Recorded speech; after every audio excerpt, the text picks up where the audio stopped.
Hey, what's going on, guys? Welcome back to another video in the product research course. We are going to be going over another fun method that you could use to find products. I love this one. It's kind of like the last one, but let's just jump right into it. It's the new releases list. This one's very cool because it'll show you products that have come out recently, right? So you do Amazon new releases. And now make sure you don't click right up here, because that's going to take you to their movies, because Amazon's gotten so big with movies and Amazon Prime TV. You got to go down here to Amazon new releases best selling. So this is going to look really cool. So we go to home and kitchen, we'll say Amazon's hot new releases are best selling new and future releases updated hourly. So this is the same as the bestsellers list. You're literally just getting access to products that Amazon is literally telling you, hey, this product's selling good, buy this. Amazon, if you bring a great product to them and it gets very highly rated, they're going to recommend you. I guarantee we won't see a four-star product on here. Yeah, these are all, okay, that's kind of funny because that's actually 3.5. These are, for the most part, these are all 4.5 to 5-star products. So basically Amazon's saying, hey, these are all really good performing products. They're getting lots of sales. Let's push these up. And now look at this. This only has 7 reviews. It's number 43 on the bestsellers or best-selling new releases within home and kitchen.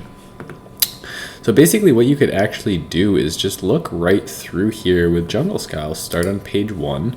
If page 1 gets too competitive, you could go into a subcategory like we've seen in the past. We'll dive through some categories, but I mean, let's start here, right? Maybe if we could, there's a 12 review, $67,000 per month. I don't know why they're doing so good. Maybe they're doing a lot of giveaways. That's possible. Never just trust one listing. Make sure you're always looking at markets. But, let's just look through here and kind of see if there's anything. Wow, okay. So a waterproof mattress protector is doing $100,000 per month. I never even heard of that. I know foam pads and sheets, obviously, but I've never seen a waterproof mattress protector. Now, again, don't worry. 370 reviews is not that much, guys. You could compete with that if you could bundle, or in this case, we probably don't. I don't know that there's much we could fix because it's 5 stars. So, but there's still ways to innovate, and we'll go over those. Okay, so they have 6 variations, all the different sizes. How long have they been selling? So guys, they've only been selling since June of 2019. That is crazy. And they have 300, they're doing $100,000 per month. That's absolutely absurd. Said insert like it's implosion or something. So if they started in June, it's obviously a good listing. Waterproof, repels all liquids, including bodily fluids, perspiration, urine, and accidental spills. Just a waterproof mattress cover. Okay, now what about a black one or a patterned one? All right, so now what we would do is we would go in, not to Audible, but we would go into all departments and we do waterproof mattress cover. Cool. And now let's run it against our criteria. I see someone with 37,000 reviews. So that's a little bit much for me personally. Okay, so this person went for a big market and they're actually already 5th organically, which is amazing considering the size of this market. And that shows something, guys. So do you know what their differentiation was? It's kind of like them. It's really just the listing quality. Everyone just has a kind of like a picture of the packaging, but there's some people competing just by putting a picture of water spilling on it. This is just the worst photoshopped picture of water spilling on it. And they have 7 reviews and somehow they're competing. They must have just started. So they started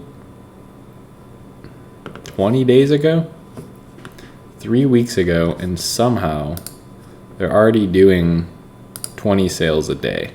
Now, again, they could be doing giveaways. So don't just rush into this. Do your due diligence.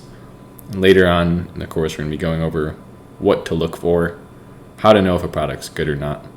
So yeah, that was this method within finding the idea. I would think this is probably not a good product, but that's how you would use the method. You use the new releases, and then, we could actually come in, go to page 2, and then we would start again. So we're looking for the revenue to review ratio. We want low reviews, high revenue, just to show that this person kind of just started, or maybe they started not too long ago and they're, meal prep bag, 100 reviews doing 30,000 a month, 50,000 a month, excuse me. Stay away from the kind of like bug repellent stuff. Those kind of things tend to be extremely seasonal. Like in the summer, that's obviously a big concern. 73 reviews. Okay, that's Ninja. So don't compete with Ninja for home appliances. But yeah, there's a lot of stuff in here. So you would keep going. Folding laundry basket, 0 reviews, 26,000. You'd keep going through, and you could click in. I don't think I have to keep clicking in, but you would click in. I don't know why it doesn't say next page. Okay, I think it only shows you 100. That's right. Yeah, so for the new releases, you can only see 100. So you could look at this, but then if you ran out of ideas, you would go into, say, home decor or wall decor. And then you would go into, so this is where you would have to click through. You wouldn't click through at the bottom numbers because they're going to show you 100, top 100 releases. So there you go. Hopefully you guys enjoyed that one, and I will see you in the next lesson.